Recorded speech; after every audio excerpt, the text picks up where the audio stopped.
मागील भागात काही वेळाने सिद्धार्थ ऑफिसला जायला निघतो. त्याचा आवरून खाली येतो. एक नजर पूर्ण हॉलमध्ये टाकतो. पण तिला शोधत होता ती काही दिसत नाही. ती दिसली नाही म्हणून नाराज होत ऑफिसला निघून जातो. काव्या पण सकाळपासून कामात बिझी होती. पौर्णिमा असल्यामुळे काव्याचा पौर्णिमेचा उपवास होता. तिने सकाळी एक ॲपल खाल्ले होते. बाकी काहीही खाल्ले नव्हते. सिद्धार्थ पण काही न खाताच ऑफिसला आला होता. असाच दिवस निघून जातो. आता सगळे होलिका दहनसाठी आवरत होते. काव्याची पहिलीच होलिका पूजन असल्यामुळे माईंनी तिच्यासाठी साडी, दागिने असे बरेच काय घेतले होते. माई सगळं सामान काव्याला देतात. रोशनी आणि सायली, तुम्ही काव्याला मदत करा. हो माई, काळजी नसावी. वहिनीला असे तयार करतो ना की दादा पाहतच राहील. रोशनी काव्याला चिडवत बोलते. तशी काव्या पण लाजते. पण तिला सकाळची गोष्ट आठवताच ती नाराज होते. चल वहिनी, आणि त्या काव्याला आत घेऊन जातात. बघूया पुढील भागात सिद्धार्थ काव्याचा राग कसा घालवत होते. आता पुढे सायली आणि रोशनी काव्याला सजवायला मदत करत असतात. माईंनी काव्याच्या रंगाला साजेची साडी घेतली होती. आमसुली कलरच्या पैठणीमध्ये काव्या खूपच सुंदर दिसत होती. सायली काव्याकडे पाहत, वहिनी खूप सुंदर दिसते तू. आज भाईची काही खरी नाही. सायली बोलताच काव्या लाजते. आईंनी सांगितल्याप्रमाणे सिद्धार्थ पण ऑफिसमधून लवकरच घरी येतो. इकडे काव्या पण तयार होऊन त्यांच्या रूममध्ये येऊन ज्वेलरी घालत होती. सिद्धार्थ पण रूममध्ये आला तर त्याला ड्रेसिंग टेबलच्या समोर काव्या दिसली. ती ज्वेलरी घालत होती. सिद्धार्थ खूप प्रेमाने तिच्याकडे पाहत होता. पण त्याला सकाळची काव्याची बोलणे आठवते. तसा तो त्याची नजर दुसरीकडे वळवतो. त्याची बॅग ठेवून तो फ्रेश व्हायला निघून जातो. तो आला तेव्हाच काव्याला समजले होते. पण मुद्दाम त्याला इग्नोर करत होती. त्याला इग्नोर करते त्याचे तिला वाईटही वाटत होते. माईंनी सिद्धार्थसाठी पण कपडे घेतले होते. तेच द्यायला रोशनी त्यांच्या रूममध्ये येते. भाई, हे माईंनी, पण तिला सिद्धार्थ कुठे दिसत नाही. वहिनी, हे माईंनी भाईसाठी दिले आहे. तू भाईला दे. एवढं बोलून रोशनी निघून जाते. काव्याला बोलायचा चान्स पण देत नाही. तो सिद्धार्थ फ्रेश होऊन बाहेर येतो. काव्या त्याच्यासमोर येऊन, हे कपडे माईंनी दिले आहे. एवढं बोलून ती खाली निघून जाते. सिद्धार्थ ती बॅग ओपन करतो. त्यातील कपडे घेऊन चेंज करायला जातो. काव्या खाली येताच आई तिची नजर काढतात. खूपच सुंदर ती दिसत होती. सगळी तयारी काव्याने केल्यामुळे आईंना जास्त काही करायची गरज नव्हती. ते सगळे होलिका पूजनसाठी त्यांच्या बंगलोच्या जवळच्या मंदिरात जाणार होते. मंदिराच्या समोर होलिका दहन होणार होते. सगळे हॉलमध्ये तयार होऊन सिद्धार्थ खाली यायची वाट पाहत होते. आज रोशनी आणि सायलीने पण साडी नेसली होती. आज रोहित पण होलिका दहनसाठी लवकर घरी आला होता. त्यात सायलीला साडीमध्ये बघून तो तर फ्लॅट झाला होता. कुणाचं लक्ष नाहीये हे बघून रोहित हातानेच खुणावत सुंदर दिसते म्हणून सायलीला सांगतो. तशी सायली गोड लाजते. रोशनी तिला मुद्दाम धक्का देते. तोच सिद्धार्थ पण खाली येतो आणि ते सगळे मंदिरात जायला निघतात. मंदिर जवळ असल्यामुळे ते चालत तिथे जातात. चालत असताना सिद्धार्थचे सगळे लक्ष काव्याकडे होते आणि काव्याला माहिती असूनही ती मुद्दाम त्याच्याकडे पाहत नाही. मंदिरात पोहोचताच एक एक करून सगळे पूजा करतात. सिद्धार्थ आणि काव्याला आईने जोडीने पूजा करायला लावतात. त्यानंतर ते होलिका दहन जिथे होणार होते तिथे येतात. माई त्या दोघांकडे पाहत, गुरुजी सांगतील तशी पूजा करा. गुरुजी काव्याला सिद्धार्थच्या हाताला हात लावायला सांगतात. काव्या सिद्धार्थच्या हाताला हात लावते. तिचा स्पर्श होताच सिद्धार्थला खूप छान वाटत होते. काव्याला पण त्याच्यासोबत पूजा करायला खूप छान वाटत होते. पूजेनंतर त्यांनी आरती केली, नैवेद्य दाखवला. त्यानंतर पाण्यात दूध टाकून होलिकाला 5 प्रदक्षिणा मारल्या. त्यांच्यानंतर बाकी घरातील सगळ्यांनी पूजा केली. पूजेनंतर होलिका पेटवण्यात आली. पेटलेल्या होलिकेला मनोभावे दोघांनी नमस्कार केला. तिथे सगळ्यांनी मिळून फोटो काढले आणि ते घरी जायला निघाले. घरी आल्यानंतर ते सगळे जेवायला बसले. आज मस्त पुरणपोळीचा बेत होता. सगळे आनंदाने जेवण करत होते. जेवण झाल्यानंतर ते सगळे हॉलमध्ये बसून उद्याबद्दल बोलत होते. कारण उद्या सगळे रंग उधळणार होते. आई, माई आणि आजी त्यांच्या रूममध्ये निघून जातात. आता हॉलमध्ये साहिल, रोशनी, सायली, रोहित, काव्य आणि सिद्धार्थ होते. सिद्धार्थ सोडून बाकी सगळे बोलत होते. सिद्धार्थ तर तिथे बसून मोबाईल पाहत होता. मोबाईल पाहतोय असे दाखवत असला तरी त्याचे सगळे लक्ष काव्याकडे होते. काव्याला पण माहिती होते. इकडे सिद्धार्थ काव्याला पाहण्यात बिझी होता, तर तिकडे रोहित पण सायलीकडे प्रेमाने पाहत होता. पण शेजारी सिद्धार्थ असल्यामुळे सायली त्याला डोळ्यानेच खुणावत होती. रोहितचे लक्ष सिद्धार्थकडे जाते, तर तो काव्याकडे पाहत असतो. रोहित हसत काहीतरी विचार करत, सिद्धार्थ, मला तुझ्याशी खूप महत्त्वाचे बोलायचे आहे. आपण तुझ्या रूममध्ये जाऊन बोलायचे का? हो, चालेल. आणि ते दोघं रूममध्ये येतात. बोल, काय बोलायचं आहे तुला? सिद्धार्थ, मला माहिती आहे तुझे आणि काव्याचे लग्न कसे झाले. पण आता सगळे काही गैरसमज दूर झालेच आहे, तर तुझ्या मनातील भावना तू काव्यासमोर व्यक्त कराव्या असे मला वाटते. रोहित जे बोलतोय ते सिद्धार्थला योग्य वाटत होते. सिद्धार्थ काव्याच्या फोटोकडे पाहत, सांगावे तर लागेलच ना. सिद्धार्थ एवढंच बोलतो. मग चांगल्या मुहूर्ताची का वाट पाहत आहे? नाही रोहित, तसे काही नाहीये. मग कसे आहे सिद्धार्थ? हे बघ सिद्धार्थ, काव्य तुझ्यापेक्षा लहान आहे. त्यात तुमच्या दोघांमध्ये अशा काही गोष्टी घडून गेल्या आहे की एकमेकांना वेळ देणे गरजेचे आहे. पण किती दिवस असे मनात ठेवणार आहेस? जे काही मनात आहे ते सगळं काव्याच्या समोर व्यक्त करावेच लागणार आहे. कदाचित काव्या पण तुझ्या बोलण्याची वाट पाहत असेल. रोहित असे बोलताच सिद्धार्थ पण विचार करायला लागतो. खरंच ती वाट पाहत असेल तर मी तिच्यासोबत कधी या विषयावर बोललोच नाही. मग आता बोल. तोच रोहितला बोलवायला साहिल येतो. रोहित ब्रो चल, आणि त्याचा हात पकडून तो रोहितला घेऊन जातो. इकडे मात्र सिद्धार्थ विचार करत असतो. खरंच मी काव्याशी बोलायला हवं. तो विचार करत स्टडी रूममध्ये निघून जातो. साहिल रोहितला उद्याच्या प्लॅनबद्दल सांगत असतो. रोहित त्याचे बोलणे ऐकत तर असतो, पण लक्ष मात्र सायलीकडे असते. सायलीताई, माझं सगळं आवरून झाले. मी जाते रूममध्ये. हो वहिनी, माझे पण झाले आहे.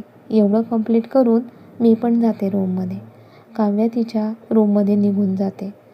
साहिलचे सांगून होते तसा तो पण त्याच्या रूममध्ये निघून जातो. सायली पण सगळं व्यवस्थित ठेवून तिच्या रूममध्ये जाते. ती दरवाजा बंद करणार की रोहित आत येतो.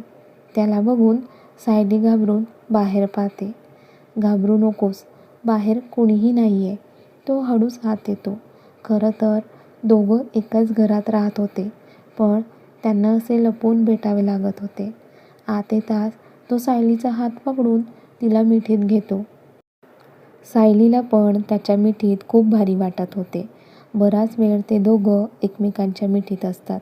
काही वेळाने सायली लाजून त्याच्या मिठीतून बाजूला होते. रोहित हसतच त्याच्या पॅकेटमधून कलरचे पॅकेट काढतो आणि तिच्या दोन्ही गालाला कलर लावतो. हॅपी होळी सायली. सायली लाजून वर पाहते. ती पण कलर घेणार की रोहित तिचा हात पकडून तिला जवळ ओढतो. आता लाव कलर. तशी सायली त्याच्या गालावर कलर लावत हॅपी होळी म्हणते. त्याच्या एवढ्या जवळ बघून सायली लाजून लाल झाली होती. रोहित तिच्या कपाळावर कपाळ टेकवतो. दोघं एकमेकांचा स्पर्श अनुभवत होते. रोहित तिचा चेहरा उजळीत घेऊन तिच्या कपाळावर ओठ टेकवतो. सायली लाजून डोळे बंद करून घेते. गुड नाईट सायू एवढं बोलून रोहित बाहेर निघून जातो. सायली मात्र लाजून बेडवर आडवी होते. प्रेमाने तिच्या गालावरून हात फिरवत एकटीच हसत असते. रोहित पण त्याच्या रूममध्ये येऊन बेडवर आडवा होतो. त्याच्या मनात पण सायलीचे विचार चालू होते. इकडे काव्या पण फ्रेश होऊन बेडवर आडवी होते. आल्या आल्या सिद्धार्थला ती पाहत असते, पण सिद्धार्थ तिला दिसत नाही. काव्या पण चांगलीच दमली असल्यामुळे आज पूर्ण दिवसात तिने बरीच कामं केली होती.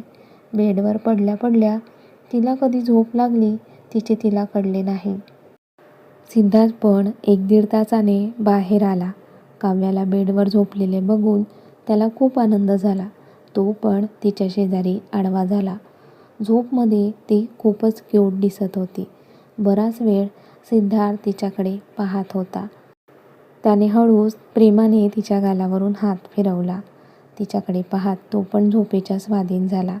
सकाळी सकाळी काव्याला जाग आली आणि तिच्या आवडत्या व्यक्तीचा चेहरा तिला दिसला. तिने पण हळूच त्याच्या कपाळावर ओठ टेकवून हॅपी होळी म्हटले आणि फ्रेश व्हायला निघून गेली. सिद्धार्थ झोपलेला असल्यामुळे त्याला कळले नाही. काव्या फ्रेश होऊन खाली निघून गेली. ती खाली आली तर सगळेच उठलेले होते. साहिल, रोशनी जे रोज उशिरा उठायचे ते आज रंग खेळण्यासाठी लवकर उठले होते. त्यांनी ठरवल्याप्रमाणे बंगलोच्या बाहेर गार्डनमध्ये ते रंग खेळणार होते. सगळे काही तयारी केली होती. खूप वेगवेगळ्या प्रकारचे रंग आणलेले होते. पाण्याने भरलेले बलून पण आणले होते. खाण्यासाठी पण खूप काही होते. आज घरातील सगळे मिळून ते धमाल करणार होते. माई, आई आणि आजी चेअरवर बसून सगळ्यांना रंग खेळताना पाहणार होत्या. आता ते सगळे एकमेकांना रंग लावून हॅपी होळी म्हणत होते. साहिलने रोशनीच्या अंगावर कलरने भरलेली बकेट उलटी केली होती. रोशनी पण पाण्याचा पाईप घेऊन त्याच्या मागे पळत होती. आई त्या दोघांकडे पाहत, हे दोघं कधी मोठे होतील काय माहिती. सायली आणि रोहितने पण सगळ्यांच्या समोर पुन्हा एकदा एकमेकांना रंग लावला. सायली तर चांगलीच लाजली होती. रोहित पण गालातल्या गालात हसत होता. काव्याने पण व्हाईट रंगाचा अनारकली ड्रेस घातला होता. खूपच क्यूट ती दिसत होती. स्नॅक्स आत किचनमध्ये राहिले होते.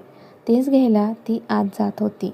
मेन डोअरमधून ती आत जायला आणि सिद्धार्थ बाहेर यायला एकच वेळ झाला आणि ते दोघं एकमेकांना धडकले. दोघं पण बेसावध असल्यामुळे आधी तर त्यांना कळले नाही. पण काव्या खाली पडणार की सिद्धार्थने तिच्या कमरेत हात घालून तिला जवळ ओढले. काव्याने तर घाबरून डोळे बंद करून घेतले. तिने आज केसांना क्लिप लावून केस मोकळे सोडले होते. त्यात घाबरून डोळे बंद करून घेतले होते. खूपच क्यूट ती दिसत होती. सिद्धार्थ तर भान हरपून तिलाच पाहत होता. काव्याने हळूच एक डोळा उघडून पाहिले तर सिद्धार्थ तिच्याकडे पाहत होता. त्याला असे पाहताना बघून तिने दुसरा पण डोळा उघडला. आता ती पण त्याच्या डोळ्यात पाहण्यात हरवली. दोघे भान हरपून एकमेकांकडे पाहत होते की काव्याला काहीतरी आठवते आणि ती रागाने सिद्धार्थच्या मिठीतून बाजूला होते. सिद्धार्थला कळत नाही. सिद्धार्थ तिला हात लावणार की काव्या त्याला हात दाखवून थांबवते. तिच्या वागण्याचे सिद्धार्थला वाईट वाटत होते. कारण काही दिवसांपासून ती सिद्धार्थला टाळत आहे हे सिद्धार्थच्या लक्षात आले होते. पण सिद्धार्थने पण आज काव्याशी बोलायचे ठरवले होते. काव्या तिथून जाणार की सिद्धार्थ तिचा हात पकडून तिला थांबवतो. ती आताही त्याच्या हातातून तिचा हात सोडवण्याचा प्रयत्न करत असते. काव्या, काय झाले आहे? एवढा कसला राग आहे तुला माझा? का माझ्याशी बोलत नाही आहे? मी तुझ्याजवळ आलो तर माझ्यापासून का लांब जात आहेस? मी तर हळूहळू तुला समजून घेण्याचा प्रयत्न करत आहे. पण तू आहे की माझ्याशी बोलणे तर दूर माझ्याकडे पाहतही नाही आहे. का अशी वागते काव्या? सिद्धार्थ तिला विचारतो. काव्या शांतच उभी असते. काहीही बोलत नसते. मला जायचे आहे, सोडा, एवढंच ती बोलते. सोडतो ना तुला, पण आधी माझ्या प्रश्नांचे उत्तर दे. आणि मला तुमच्या प्रश्नांचे उत्तर आता द्यायचे नसेल तर प्लीज काव्या, समजून घ्यायचा प्रयत्न कर. मला काहीही समजून घ्यायचे नाही आहे. पण का काव्या? सिद्धार्थ पुढे काही बोलणार की बाहेरून आईचा आवाज येतो. काव्या, ते स्नॅक्स आणते आहेस ना? हो हो आई आणते. आताही तिने सिद्धार्थला इग्नोर केले म्हणून सिद्धार्थला तिचा खूप राग आला. त्याने रागातच तिचा हात पकडून तिला जवळ ओढले. तिच्या दंडांवर त्याच्या हाताची पकड खूपच घट्ट होती. त्यामुळे काव्याला त्रास होत होता. तिच्या डोळ्यातून टचकन पाणी आले. सिद्धार्थ रागातच असल्यामुळे त्याला कळत नव्हते की काव्याला काय होत आहे. पण जसे त्यांच्या लक्षात आले तसे त्याने तिला सोडले. तिला रडताना बघून त्याला खूप वाईट वाटत होते. स्वतःचा रागही येत होता. त्याने तिला पटकन मिठीत घेतले आणि तिच्या डोक्यावरून प्रेमाने हात फिरवत, "सॉरी काव्या, मी तुझ्यासोबत खूप चुकीचा वागतो. राग आला की माझे मलाच कळत नाही." तो तिला मिठीतून बाजूला करत तिच्या गालावरचे अश्रू पुसतो आणि तिच्या कपाळावर ओठ टेकवतो. "सॉरी काव्या, मी खूप त्रास देतो ना तुला?" "नाही अहो." एवढा त्रास होऊनही ती त्यांना नाही म्हणत होती. तोच पुन्हा रोशनीचा आवाज येतो. "काव्या वहिनी, लवकर बाहेर ये. आम्ही सगळे वाट पाहतोय." काव्या भानावर येत, "हो आलेच." आणि सिद्धार्थकडे पाहत हसतच ती किचनमध्ये निघून गेली. ती जाताच सिद्धार्थने पण हसतच त्याच्या केसांवरून हात फिरवला आणि बाहेर निघून गेला. बघूया पुढील भागात काव्य सिद्धार्थची रोमॅन्टिक रंगपंचमी. त्यासाठी पाहत राहा कथेचे पुढील भाग. आणि कथेचा हा भाग कसा वाटला कमेंट्स करून नक्की कळवा. व्हिडिओला लाईक करा, जास्तीत जास्त शेअर करा. त्याचबरोबर तुमच्या आवडत्या लाईफ मराठी स्टोरीज चॅनलला सबस्क्राईब करायला विसरू नका. धन्यवाद.